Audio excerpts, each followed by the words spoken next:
Welcome to current year. Yay! 2020. Will it be a good year? Well, let's hope so.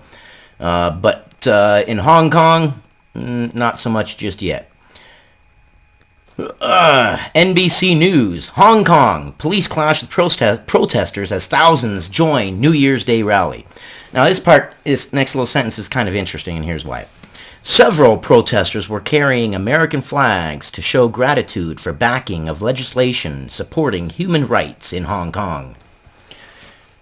Here in the United States, 50% of the time, just about in my experience, my personal experience, you can't even carry an American flag here in the United States because people want to beat you up for being what? Proud to be American? What's wrong with proud to being American? Is it the greatest country in the world? I believe it is. I believe the United States is the greatest country in the world. It is most certainly the richest.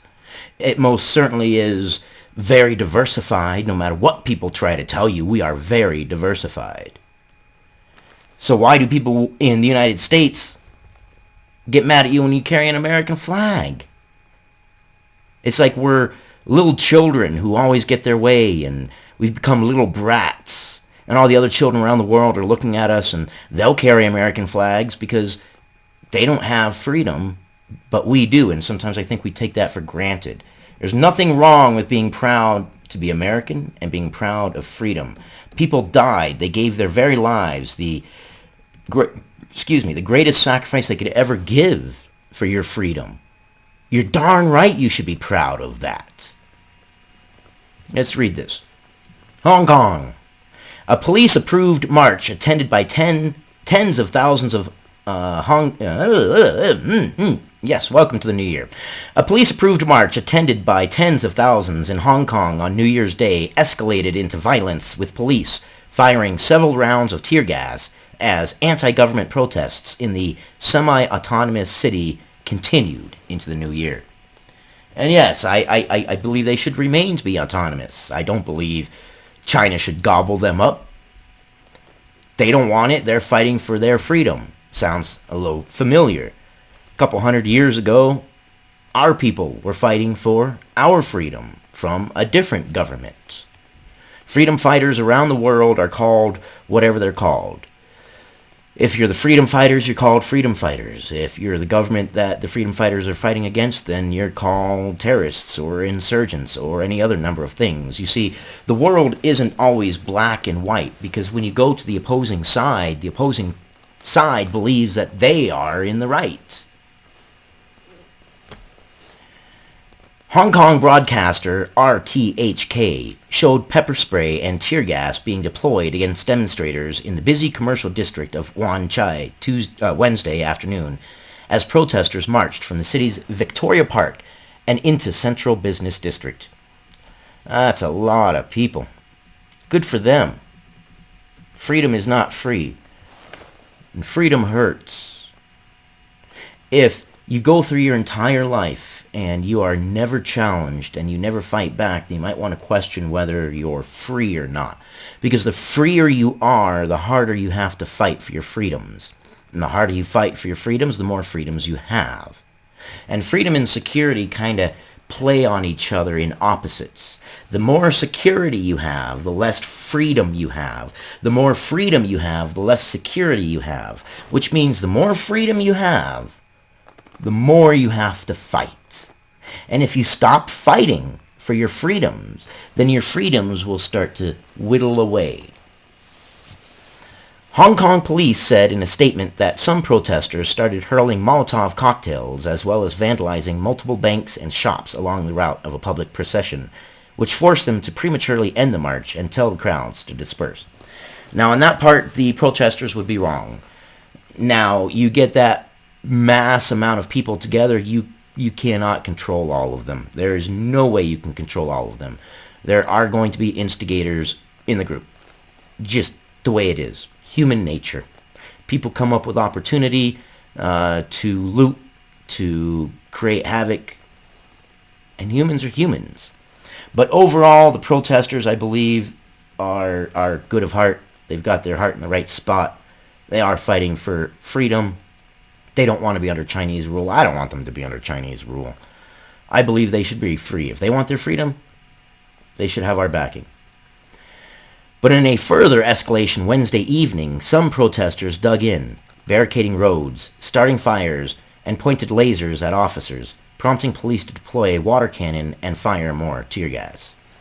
And I understand, as an officer, you don't know if the laser pointer is attached to something perhaps a little more deadly. At least they used tear gas and water cannons. They didn't use live rounds or rubber bullets that I've heard of yet anyways. Rubber bullets hurt. I have never been hit with one, but I know personally someone that was right next to me that got hit by a rubber bullet. And they hurt, man. They will leave a bruise.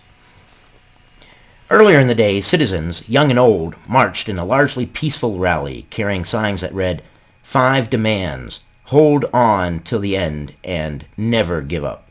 Many were wearing face masks to conceal their identities. Kind of reminds you of the don't tread on me flag, never give up. Hold on till the end. The Americans, a couple hundred years ago, when we were fighting for our freedom, had flags that were similar. Don't give up. Don't tread on me. Hong Kong needs its freedom. It's one country, 2 systems, not one country, one system, said Sandy Lowe, a housewife, who came to the march with her young son, referring to the unique model that governs the former British territory and guarantees freedoms not granted in mainland China. We hope that Hong Kong leader Carrie Lam listens to our voice. Hopefully they do. China's a big country, though. I mean, could it escalate? Absolutely could escalate. If they don't back down, it could absolutely escalate into some sort of a military operation. However, China definitely does have incentives to not use the military to get their way. The entire world would look at it. Would they act? I don't know if they would act, but they would look at it with disdain. Whether or not the world would act upon it and tell China, no, you need to let them be free or else, well, that remains to be seen. Politics is difficult when it comes to that.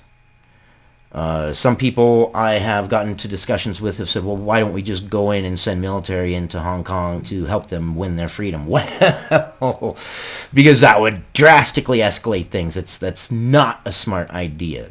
You want to escalate things real quick, that's what you would do. And we don't want to escalate things. So it's a delicate situation. We're in a ring, and we've got a few players with some pretty heavy weapons in the ring and some other players that are small that don't really have anything, and we want to help to defend them, but by defending them, we could bring the wrath of the other individuals who have weapons in the ring down upon, well, everybody in the ring. And we don't want to do that. It's a delicate situation. I wish there was a perfect answer, but there isn't.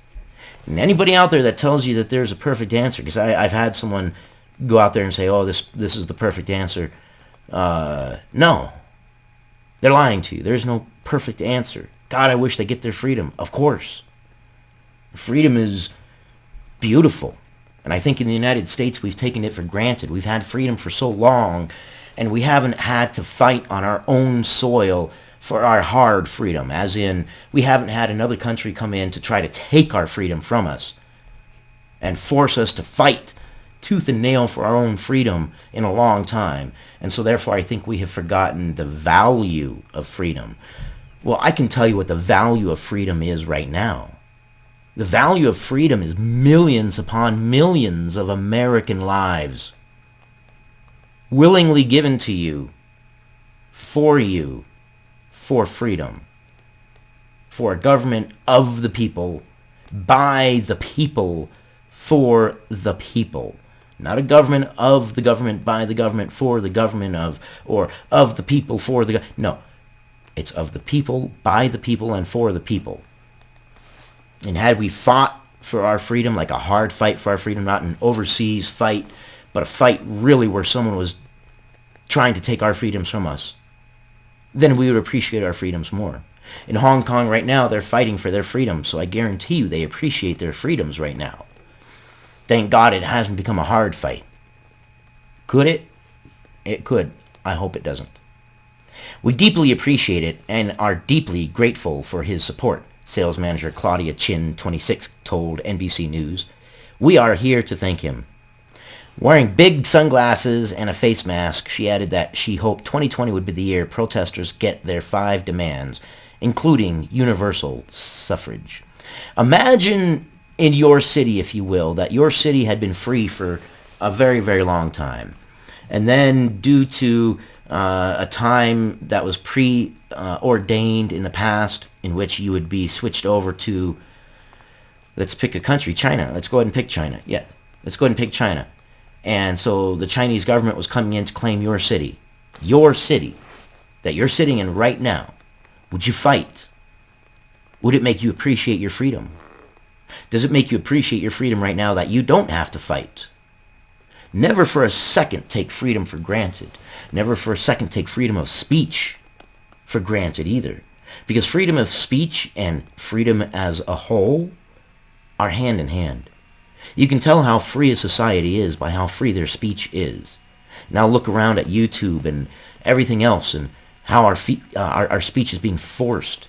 Some speech is being forced to not be able to be said. We can't even report the news from a matter-of-fact manner because of certain words on there that might be offensive, but we have a right to offend. That is a right to offend. And it's a right to be informed. And we can't do the news with our hands tied behind our backs. Don't let our freedoms be whittled away, man. It's like the frog being boiled, okay? You throw a frog in boiling water and it jumps out right away, right? We all know the story. But if you put a frog in and you turn the water up slowly, the frog will boil to death. But here's why. Some people assume because the frog doesn't know it's being boiled to death. No. It's physical. The frog knows it's being boiled to death.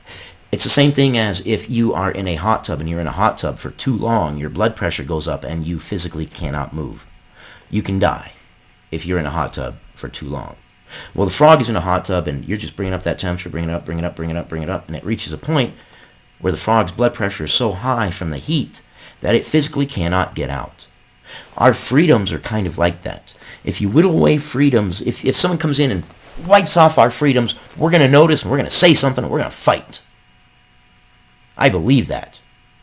But when someone comes in, our own government, our own people, and they whittle away a little bit of right, and nobody does anything, and then they whittle away a little bit more, and then a little bit more, and a little bit more, you get to a point where you cannot recover from the loss of your rights.